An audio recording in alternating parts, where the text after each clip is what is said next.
This is All India Radio. We bring you a feature that tells the story of India's freedom struggle through the prism of food.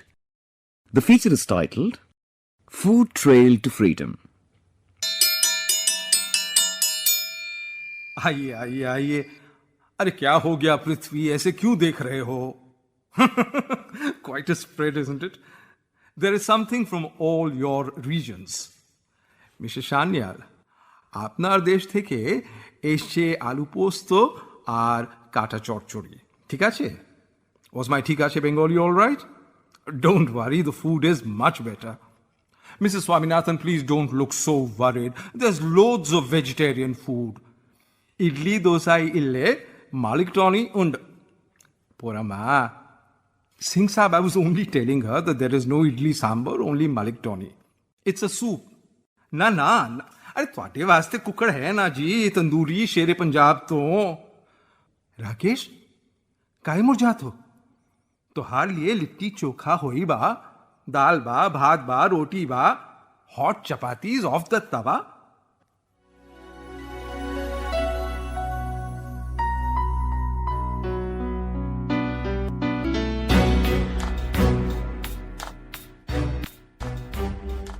The humble chapati and 1857. This is where our journey begins. Come, join us on this exciting trail where food and the freedom movement come together through lore, legend, and documented history.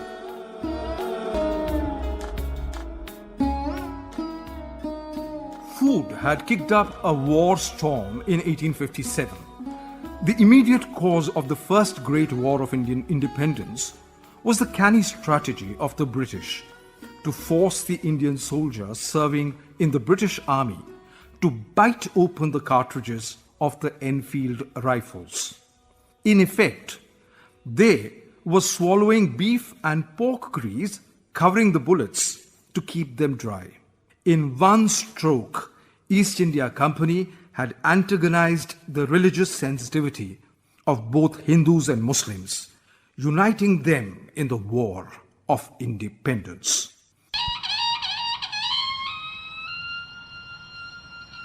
We are joined by noted academic and food historian Professor Pushpesh Pant. Ever since the subsidiary alliance had been in force and doctrine of lapse a little after that, between Cornwallis and Dalhousie, they had seen to it that the East India Company itself was an exploitive ruler of the Indian people. So there was resentment and people were recruited into the British Indian Army and the eating habits were changing. So they were maintaining their caste taboos, they were cooking for themselves, etc. But these people were eating differently. They were suspects in the eyes of their relatives in the village. They had lost caste, so to speak. So they had to maintain an extra edge of their orthodoxy to prove that they had not lost their caste. A resentment against the British East India Company was simmering. The messages were secretly being exchanged. So the symbols were a roti, a chapati, which is neutral, which is not meat, which is not haram, not halal, and man cannot live without bread. So this bread went, and you partook the bread, you broke bread, and you were party to a relationship, or roti beti ka, the nata is the relationship of breaking bread with somebody would be there. In March 1857, Dr. Gilbert Haddo, an employee of the East India Company, wrote in a letter to his sister, There is a most mysterious affair going on throughout the whole of India at present. No one seems to know the meaning of it. It is not known where it originated, by whom, for what purpose, whether it is connected to some religious ceremony or some secret society. The Indian papers are full of surmises as to what it means. It is called the Chapati movement. Chapatis reached far and wide, from Awadh to Rohilkhand to Delhi. They knew, the British intelligence, they also had mukhbirs, they had informers. They got to know in Ambala. Now in Ambala they are trying to build a great museum commemorating the 1857, and that is where we discovered that the British had found out through their informers that there was exchange of rotis, dried rotis, and a flower of lotus, and they did not know how to piece this jigsaw puzzle together. So the roti could be given to a fakir, the roti could be shared by a fakir, it could be given as a tabarruk, it could be given as a prasad, it could be given as, a small bit as a talisman, take it with you. A person those days, 200 years ago, would have nothing, no pre-packed lunch or midways to eat. So you would carry roti with you. Roti was innocuous. But to a person in know, a roti brought to you by a comrade in arms was a symbol or a signal that something was cooking.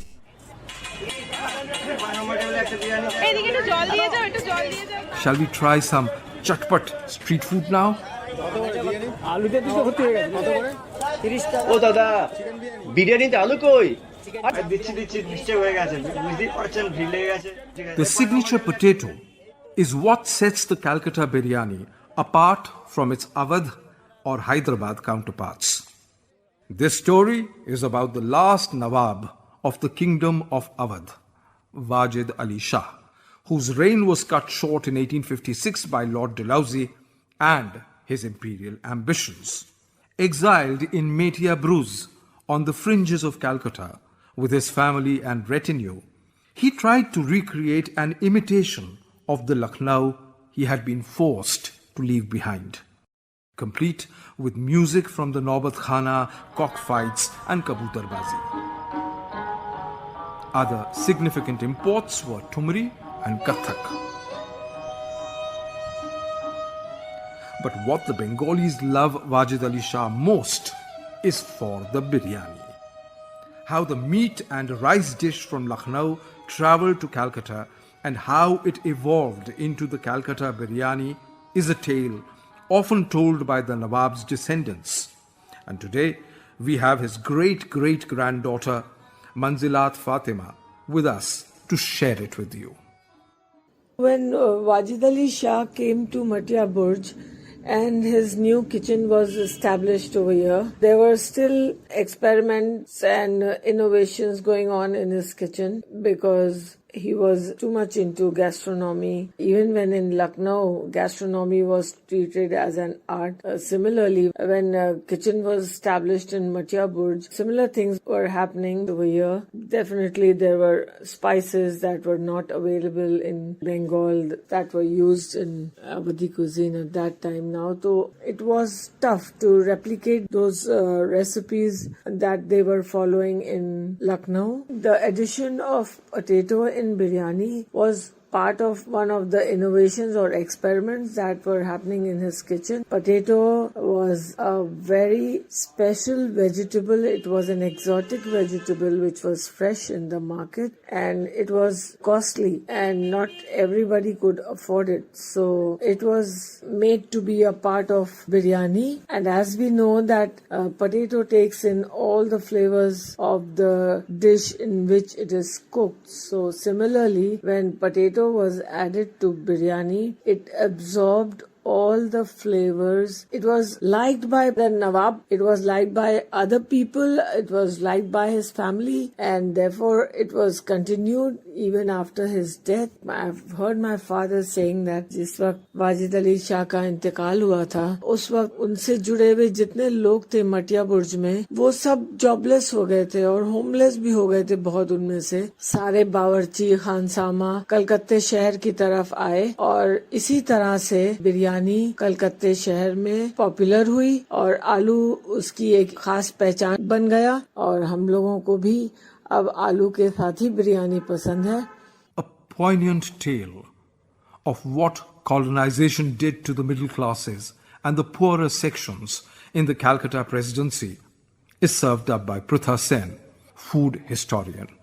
On the one hand, there was affluence, where the British fondness of the fish they referred to as mango fish, and Bengalis call topshe. It was at par with the hilsa. When mango fish would be sold to British households, vendors would go to the kitchen back door, and the khansamas would buy the fish but ask the vendor to fillet it. The vendor would take back the bones and then go to the Bengali sections, the native quarters, and go calling out, fish bones for sale, topshe fish bones for sale. And the cash-strapped, economically broken Bengali would buy those bones. And thus is also born dishes like macher kata chachchuri or fish bone chachchuri. The trail now takes us south to what the East India Company called their Madras Presidency. Renuka Narayanan, author and columnist, takes over as our cuisine commentator.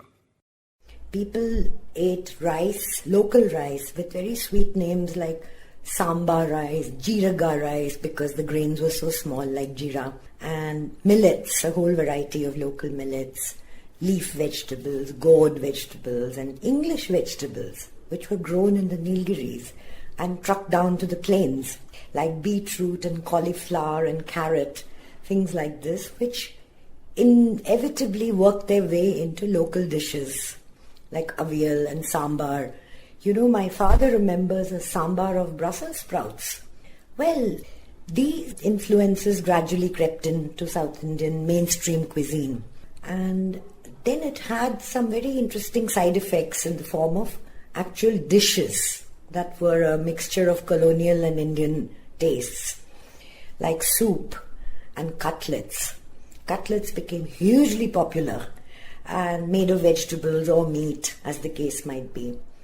And this, took on a documentation when cookbooks, community cookbooks, like, say, the Saraswat Mahila cookbook, back in 1938, written in Marathi, which was quite current in South India too. They included recipes for soup, cutlets, and English puddings, and other cookbooks in the South also did that.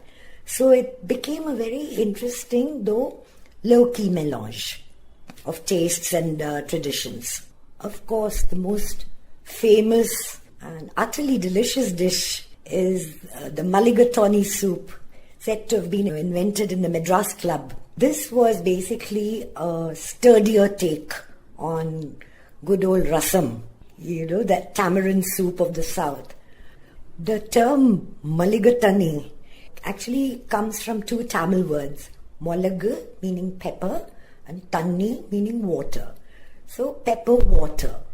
And mulligatawny, the way it's served in its pristine form, if you like, at the Madras Club, it has a mixture of dal, tamarind, and rasam spices in it. And its particular, uniqueness is that it's served with a little saucer of mango chutney, which you're supposed to mix into the soup and have it with poppadoms. So it's an utter wild mixture of two different ends of this food spectrum, but somehow it works. Another unique East-West combo is a pudding, a dessert called Eton Mess. Eton after the famous boys' school in England, and mess as a general descriptive term for a dish that has no shape but is served in cups or in champagne glasses, the broad-rimmed ones. It's crushed macaroons with lashings of cream on top and heavily coated with strawberry slices. So it's quite astonishing to find this relic of the Raj still available in Madras restaurants. During the 18th century, when South India was enmeshed in the Anglo-Karnataka, Anglo-Mysore, Anglo-Maratha wars, a very interesting accident in the politics of food came to the aid of the Indian troops. Renuka Narayanan with more Madras memoirs. The Indian soldiers of the British regiments cooked rice in large cauldrons, both for the officers and for themselves. And I believe they gave the solid rice to the officers who expected it as their right and made the soldiers drink gruel.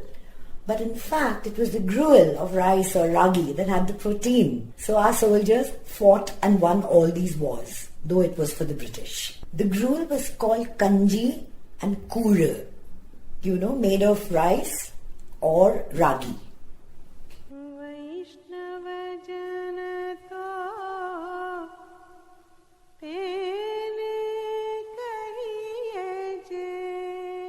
Mohandas Karamchand Gandhi A petite man in a loincloth holding a lathi was a leading figure of the freedom struggle. Fasting as a tool for getting what he wanted was a part of his strategy. Over to Dr. Bindu Puri of the Department of Philosophy at the Jawaharlal Nehru University. He came up with this idea of tapas, austerity. And fasting was traditionally a form of tapas or austerity. And it was associated with some kind of miraculous aspect, which, comes into being, and it seeks to convert others without domination, coercion, or will to power over others. And this is how food, abstention from food, fasting became a part of Gandhi's true moral politics in the freedom struggle. Gurudev Rabindranath Tagore and the man whom he anointed as Mahatma and shared a deep bond with had reservations about each other's food philosophy. Professor Bindu Puri tells us. Gandhi, the lone ascetic man of action, went to Shanti Niketan to meet Tagore, the poet-philosopher, who looked stately in his flowing beard and gown. This meeting between the two men, both so firmly rooted in Indian culture, was a picture in contrast, and they discussed many matters, including Gandhi's favorite subject of dietetics. Gandhiji maintained that for making puri, good grains were converted into poison by frying the same in ghee or oil. Tagore, the lover of art and life, said that he had been eating puris all his life and they did him no harm.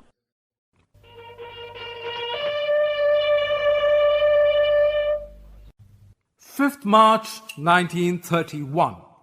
A pact is signed between the Viceroy Lord Irwin and Mahatma Gandhi. I think we should drink to each other's health in tea. Gandhi, having just been released from a spell in prison due to his salt satyagraha, makes a mischievous reply. Thank you. I will put some of the salt into my tea to remind us of the Boston Tea Party.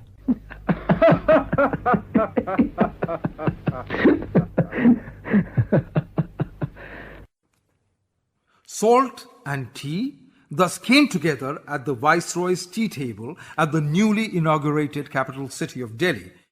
Tea was exclusive to China till the 18th century. Victorian Britain was addicted to it. It needed tea and China opium. So, the East India Company coerced farmers in Bengal, what is now Uttar Pradesh and Bihar, to move from food crops to opium cultivation. A commercial, exploitative system, it ruined Indian agriculture and impoverished the farmer. जहाँ थोड़े ही दीना पहिले ही होता रहे लाखों माना गल्लारा धान रे फिरंगिया उहे आज हाय रामा मथवा प हाथ धारी बिलखी के रोएला किसान रे फिरंगिया. Opium cultivation had a tragic fallout. The small farmers were hit hardest, rendering them unemployed. The British saw an opportunity and moved them in thousands as indentured labor to their new colonies in the Caribbean, Africa, and Southeast Asia. Many perished on the long journeys under inhuman conditions. Many in the snake and malaria infested plantations. Very few returned home. A story of migration, of loss and longing, hardly ever narrated. But the pain of indentured labor resonates in the oral histories. रुपया से रहे माला माला रे फिरंगिया रुपया से रहे माला माला रे फिरंगिया. Pritha Sen has an interesting anecdote to share on one of the most celebrated Bengali dishes, aloo posto. With the opium trade, first by the East India Company and then the British Raj, large paddy fields and other edible crops were replaced with cash crops. So you had poppy fields, you had jute, indigo, sugar, and this dish came out of the poor peasant looking for food, and when the narcotic was extracted out, the empty shells were thrown away as waste. It is these empty shells that crept into Bengali cuisine and created the gourmet dish aloo posto.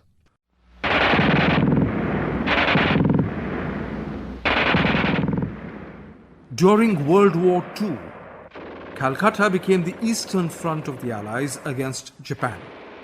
The British needed to defend Calcutta at all costs, so cut off the Japanese access to any resources, specifically food, creating the Bengal famine, a direct result of Churchill's policies. Dr. Minoti Chatterjee, political scientist and theatre personality.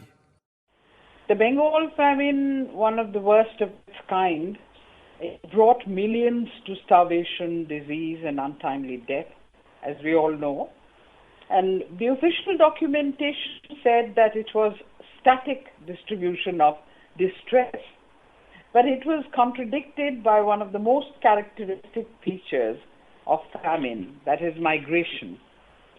I won't go into statistics, but suffice it to say that Calcutta was flooded with migrants, starving, sick, destitute, and the dead. The migrants were begging no longer for rice, but just for pan, that is the rice water which is normally thrown out. The famine was indeed man-made, as most of us know, with stocked granaries at one end for the war effort, but starvation and stark reality on the ground. So one can look at food as the means of resistance in the national movement, especially during the IPTA era. Among the few examples which I would like to share with everybody is talking about the theatre, which projected this notion. And the first one on my list is Bijan Bhattacharjie's Agun, which was centered around a ration shop. The scarcity of food and hunger is fraught with tensions amongst people who have lined up. So amidst communal, provincial, religious and economic differences, the message was to unite in order to survive, and food playing a major catalyst.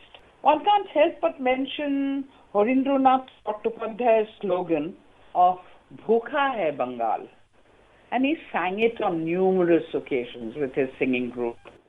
Bijan Bhattacharjie's Nabanno is centered around the man-made famine and migration. He was inspired by a refugee couple sitting in a park, recalling the celebrations during Nabanno, or the new harvest in their village, which they had left far, far behind. Also the fumbling baby looking to suckle his mother's breast, even when she was dead. Famine is beyond statistics, stresses Dr. Rakesh Bhattabayal, author and historian. You know, the best graphic picture of Bengal famine was by three people, Chittaprasad Bhattacharjee, Jainul Abedin, and fascinatingly, the pictures that the novelists created, like, for example, Bibhutibhushan Bandyopadhyay, by Manik Bandyopadhyay, by a large number of writers.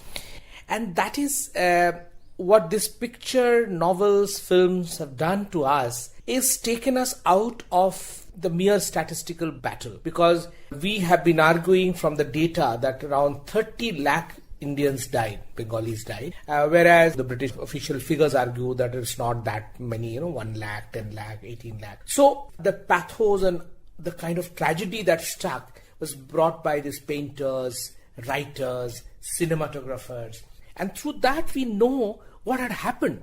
Secondly, famine also introduced through the mechanism of the government, the gruel kitchens, the collective kitchens where you could get something which is called food. And this gruel, in fact, later on became a kind of notional khichdi. Similarly, this is the time when Bengal was introduced, for example, wheat in a big way, because wheat could come from other areas. Punjab contributed hugely for Bengal famine, because the slogan that Bhukha hai Bengal became so prominent a slogan, across the country, and it raised the consciousness of people that Bengal was, because British government was censoring all the news. So therefore, food is so intimately connected with India's not only freedom movement, but what the independent India would do about its people. That first thing that swore was that they will feed every Indian.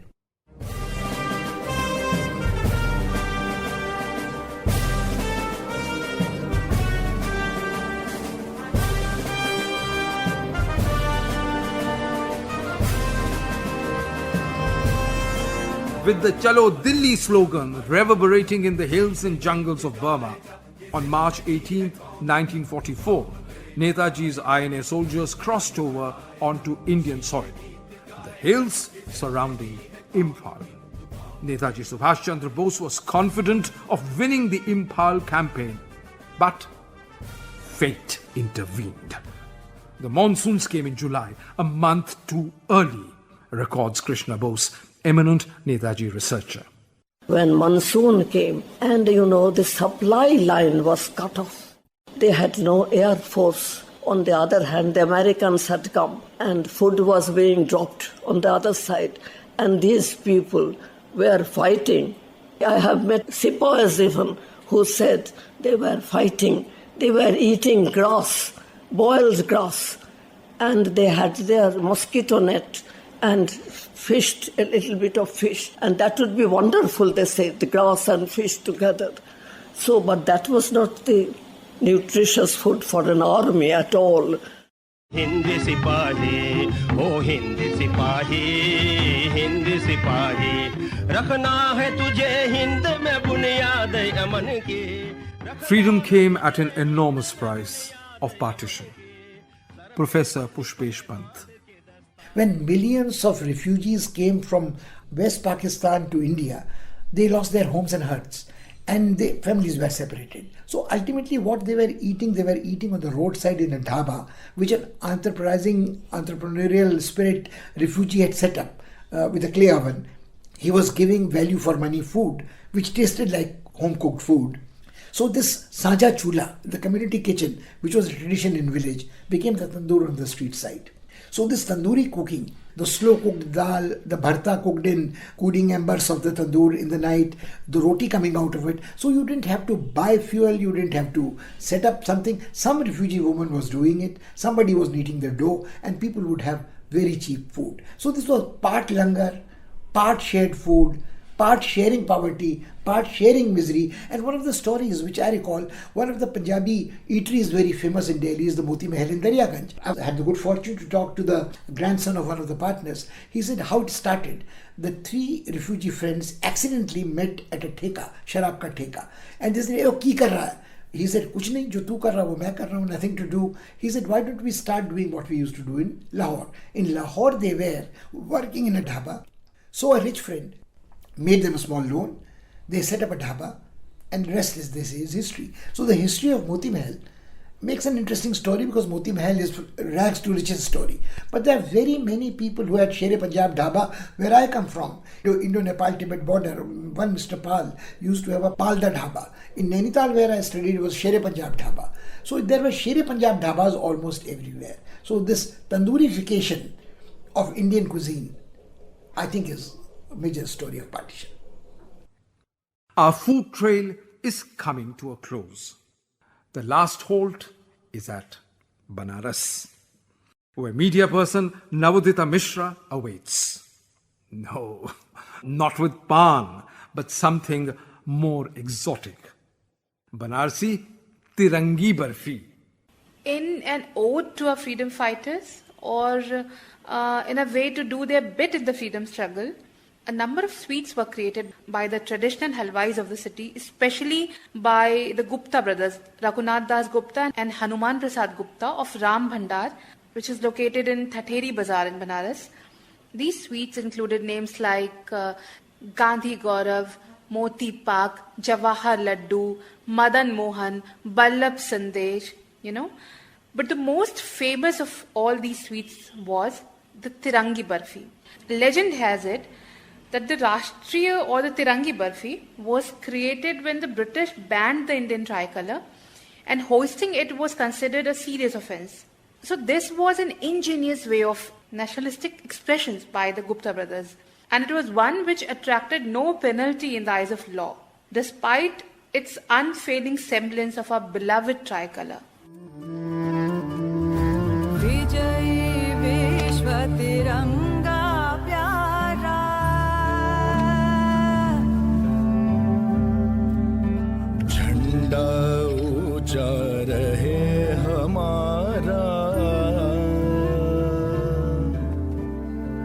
You just heard a feature titled Food Trail to Freedom.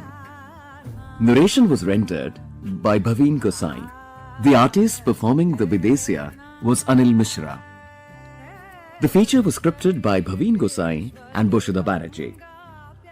It was produced by Basudha Banerji with assistance in production from Shamayita Das. A presentation of the Central English Features Unit. This broadcast came to you from the Delhi station of All India Radio.